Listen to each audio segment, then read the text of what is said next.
Hello, my name's Keith Rucker. So we're back to working on the Vance Planer Matcher, and since our last update on this, made a few little small things done to this. So first off, I got the bearing blocks here. This would be for the shaft that goes to here with the two pulleys that we've been working on, that I've been sharing with you in some of my other videos, that are basically, one will drive the outfeed cutter head, and the other two are just kind of friction pulleys that will drive the infeed cutter head on this machine. And anyway, we got these, the bottom bearing blocks. I took them, just ran them in the bead blaster, cleaned them up real good, put a coat of paint on them, and I got them mounted back onto the machine where they go. We got our shafting here that will be going here. We'll have to pour babbitt bearings for those a little bit later on. But before we do, I got a little issue with the shafting here. So when I first started working on this machine almost 2 years ago, I came out and I made just a quick and dirty measurement. I think it was actually with a tape measure. It wasn't even with a set of calipers. I was trying to determine the diameter of the shafts for this counter shaft here and the jack shaft that goes behind it. And anyway, I measured it on the hub of the pulley, and it looked like 2 inches, and I called it 2 inches. As it turns out, now that I've gotten these apart and gotten clean metal, everything was just so rusted up. Before, even if I'd measured my calipers, I wasn't getting an accurate measurement. But as it turns out, the shaft is not 2 inches. It's 1 inch and 15/16. So it's a 1/16 of an inch under 2 inches. So good news, bad news type thing. So again, 2 years ago when I was doing this, I posted on the OWWM discussion forums. I knew there were some things I was going to be looking for to do this, and before I ever even got started with it, as it turned out, there were a lot of other things that came up. But one of the things that I identified early on was I was going to need some shafting, and I said 2-inch shafting. And I wasn't expecting it, but one of the members on the OWWM forums piped up and said, "Hey, I've got some 2-inch shafting out in my scrap pile. You're welcome to some." So he cut me 2 lengths, one for this shaft and one for the outside shaft of a 2-inch. And now it's down to the wire here to put them on, and I went and pulled them off and totally had forgotten that I had said 2 inches. I just assumed it was the right one, right size shafting. And I'm a 1/16 over. And anyway, I'm down to the point where I can either go buy some brand new cold roll shafting that's the right diameter, cost a heck of a lot of money, or I can make do with what I got, which is this 2-inch shafting, and turn it down. And I've decided, at least for this shaft, I'm going to turn these down, probably just on each end enough to go through the pulleys or through the bearing blocks and mount the pulleys. I'll probably leave the center part here, the part that's in the middle of the machine, at 2 inches. There's no reason to turn it completely down. So anyway, I've got the shafting over here now, and we're about ready to go put this into the lathe to start machining. But before I do, I need to basically get a good center on both sides of this because it is such a long piece. I want to put a center to put in my tailstock on the lathe to get me a good turning point. And being that it is such a long piece, what I'm going to have to do is lay it on the steady rest and then come in and center drill the end. But because it's so long and coming out, I need to make sure I adjust my steady rest so that I'm actually drilling into the true center of this and it's not high or low. So what I want to do is I want to actually mark where the center should go roughly. I mean, it doesn't have to be just absolutely perfect. It needs to be pretty darn close. But that'll give me a guide when I'm setting this up in the lathe to know where to drill that hole, and we'll show you that in a minute. So I've come in here, I've taken my blue Sharpie and just painted the end of this blue, and I'm going to come in here with my center finder and scribe the center, and I'll zoom you in and show you how I do that in case you've never seen it done. Alright, so again, we've got this blued up where I can see it, and I'm using my little combination screw. This is a small one, a little brown and sharp one. This is a 6-inch one, so I've got a bigger 12-inch, but this is fine for what I'm going to use it for. But what this does is it allows you to come in here and you cradle your round stock, and this finds the exact center. So I've got a carbide scriber here, and I'm just going to mark a line, and I'm going to go around this in multiple positions, not just 2 or 3 times, but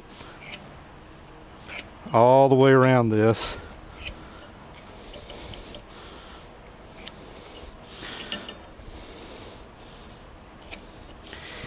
And what you should see now is here where all these lines intersect. That is going to be the center, and more than likely, you know, this is just a, you know, this cold roll, or I'm not even sure this is cold roll, but the shaft may not be perfectly round.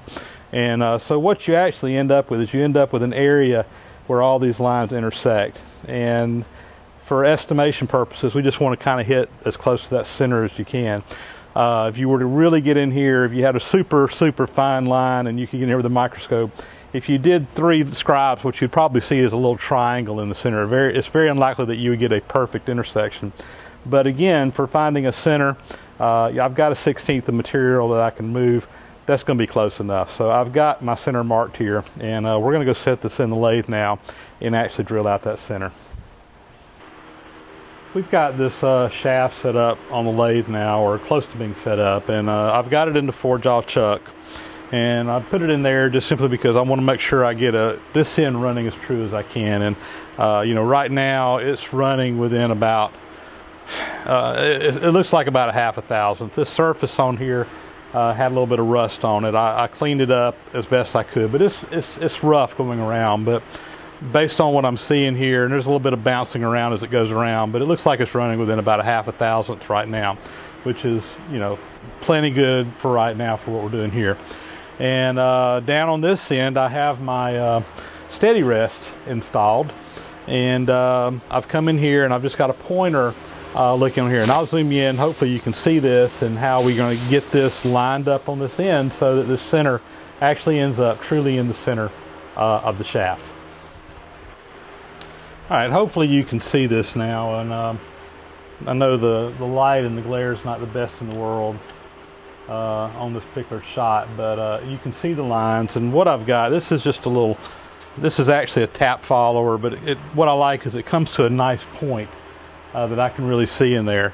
And as you rotate this around, hopefully you can see the lines that I scribed in. And what I'm trying to do is I'm trying to get that lined up right in the center of that area. And with this follow rest, or steady rest, zoom out a little bit.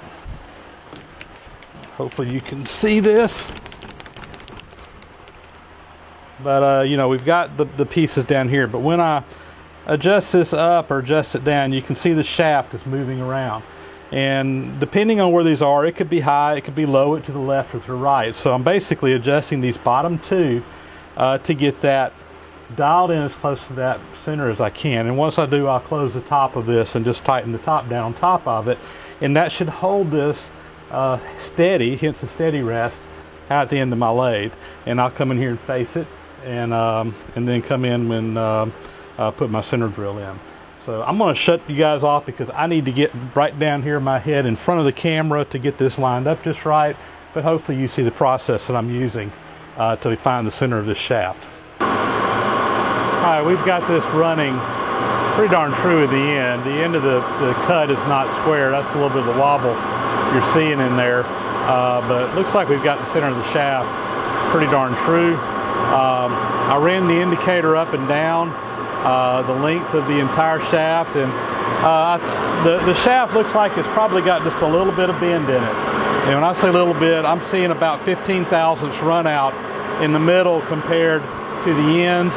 And it varies somewhat where you're in here, so you know, I'm not too worried about that. We can turn that out, but after tinkering with this a little bit, I really don't think that it's anything but just the shaft not being perfectly straight.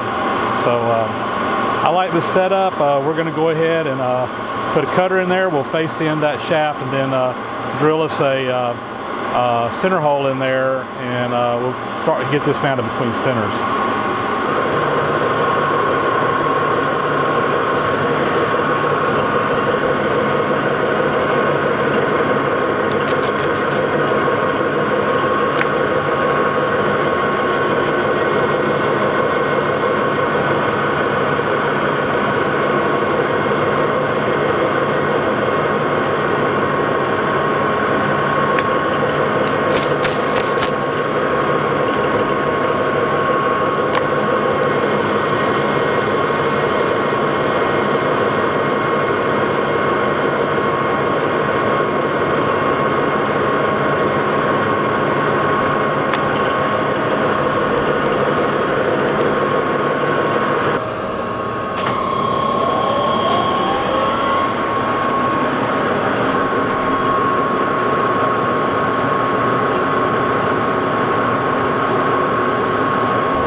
Alright, I think we're ready to start turning here. So, I've got my live center in, the center that we put on the end. I'm going to turn this down 21 inches, so I've got my steady rest back on the lathe, and it's just beyond that. And this is just to give some support in the middle here, and hopefully take some vibration out of this. One problem you often get with turning long shafts is you get some chatter. And I'm hoping by putting the steady rest in here that we can take some of those harmonics and vibrations out of that shaft, since we're really only going to have this much that we're working on. Right now the shaft is starting out at a nominal 2 inches. We need to go down to 1 inch and 15/16, so 0.9 or 1.9375. So we don't have a whole lot to take off of this. Because of that, I'm going to start off with a pretty light cut, probably just a 10/1000ths cut, and then I can come in here and measure it, see where I'm at, and we can just kind of sneak up on that final dimension that we want. So let's get going.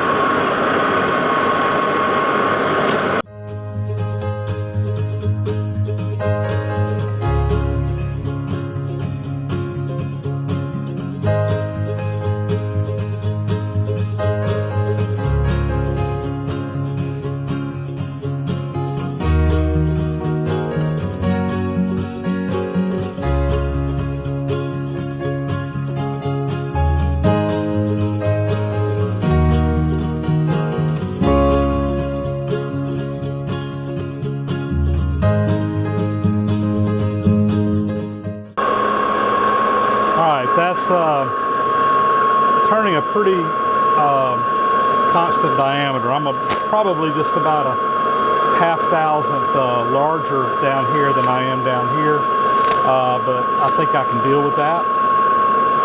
So I think we're good. So we're at about 9.72 right now. Or excuse me, 1.972.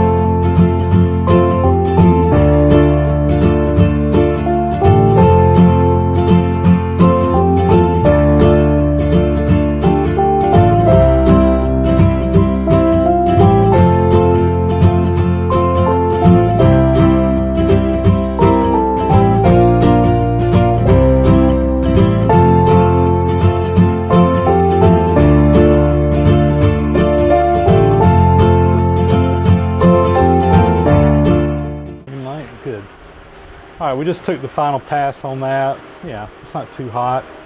And I'm going to do a test fit now. If my measurements are right and my lathe's turning right and I just made my measurement, everything looks good. But the ultimate test is going to be a test fit. And let's take that off, move this back. What I have here is one of the collars that goes up on here, and this is machined, right on the 1 inch and 15/16. So this should come right up on here. Oh yeah, that's perfect. I mean, you can tell it's taking just a little bit of force to, I can feel some friction in there, but it's sliding. So, and it's going all the way up and down. And guys, when I made the measurements just a minute ago, I got less than a 0.5 difference from one side to the other. So I'm turning real true. That first cut I was getting a little bit more, but when I took a little bit lighter cut and slowed down my feed on that second pass, it seemed to work its way out. And talking of feeds and speeds, I hear from you guys all the time wanting to know my feeds and speeds. So I was turning this at 431 RPMs. and my feed rate was 7.2 thousandths per revolution.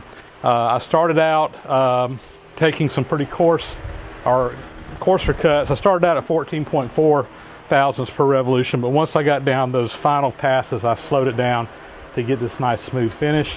And I'm using just a carbide insert on here that gave a really nice finish right out. Didn't do any emery cloth or anything on this, so I'm very happy.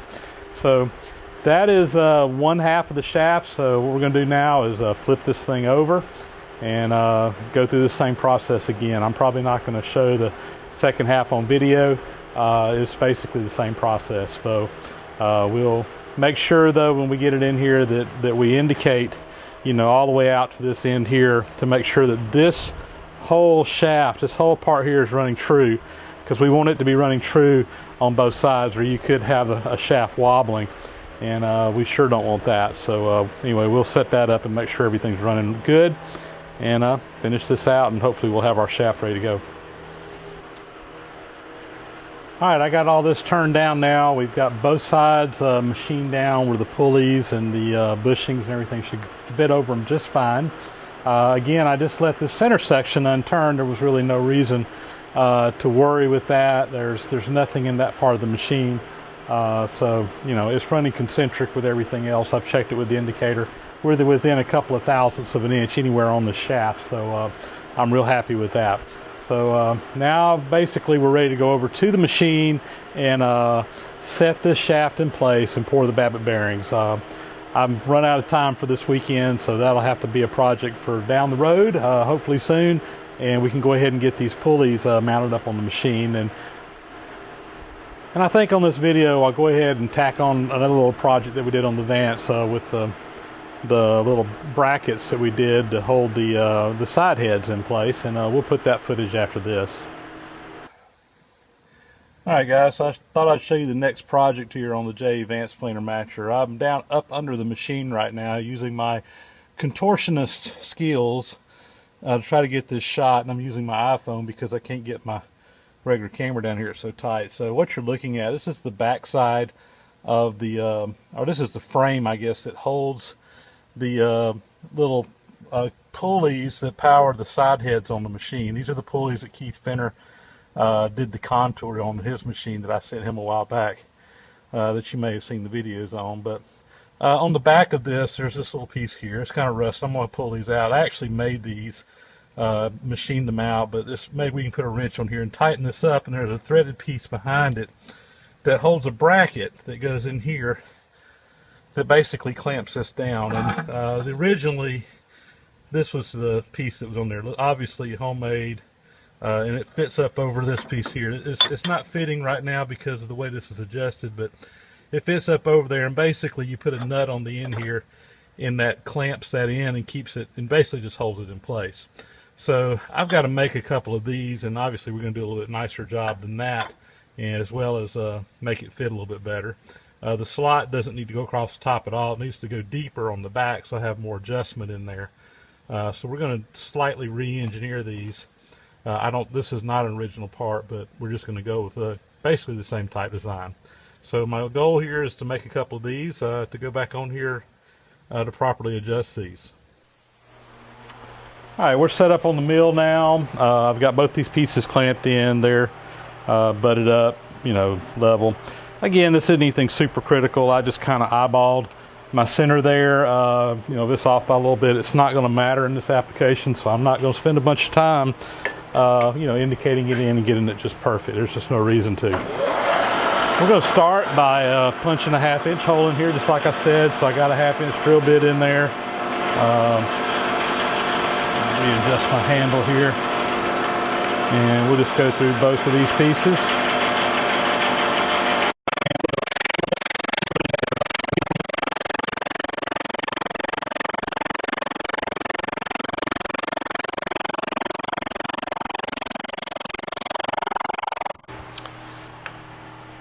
So the reason for drilling the hole is, you look on my end mill, I don't have it cutting all the way to the center. There's just a hole in the center. So if you tried to just plunge down with this, you would actually leave a little core there in the center of this bit. So by drilling out that center, you know, I can plunge straight down through there to the width, and then just mill that slot out.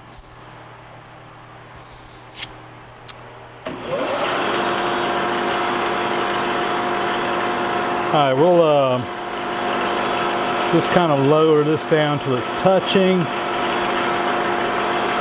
Turn my mist on.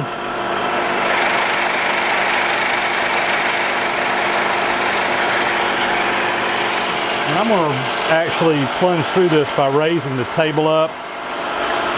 I could use the hand feed going down on the quill, but this is how I'm going to do it.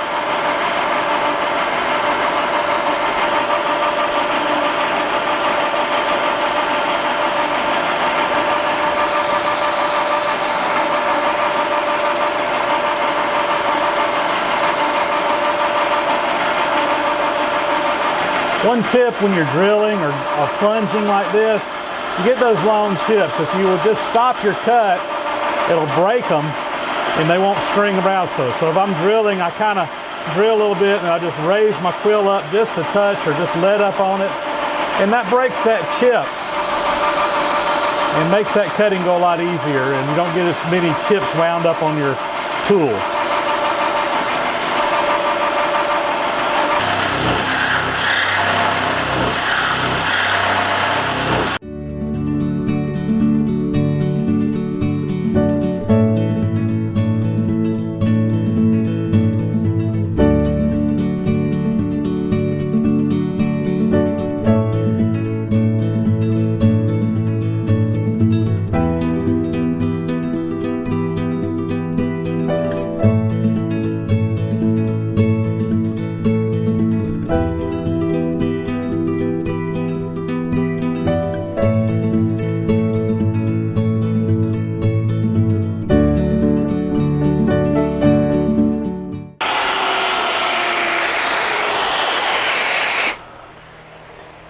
Alright, so we got the slots cut in these now, and those turned out fine.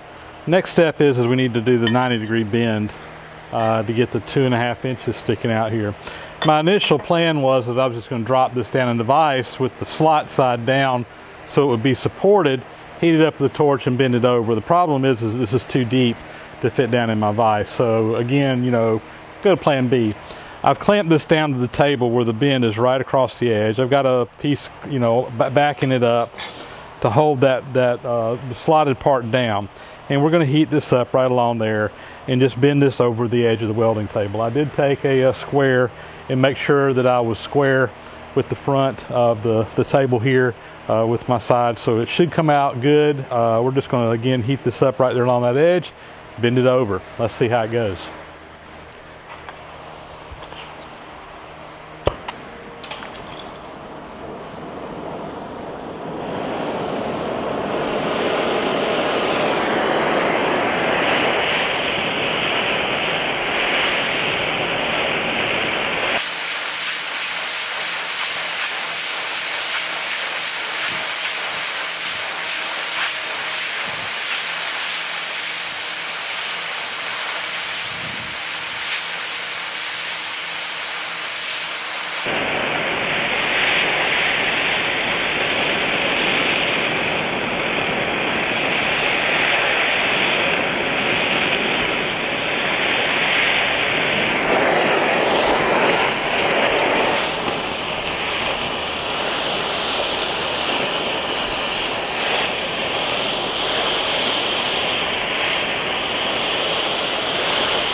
And here I am doing my contortionist act again, and you can see the brackets in place. Of course, everything's been painted up and put in place here, and I'm very happy with the results. That basically all these do is just kind of keep that bottom piece from kicking out when in use. So those should be more than adequate to hold these things in place.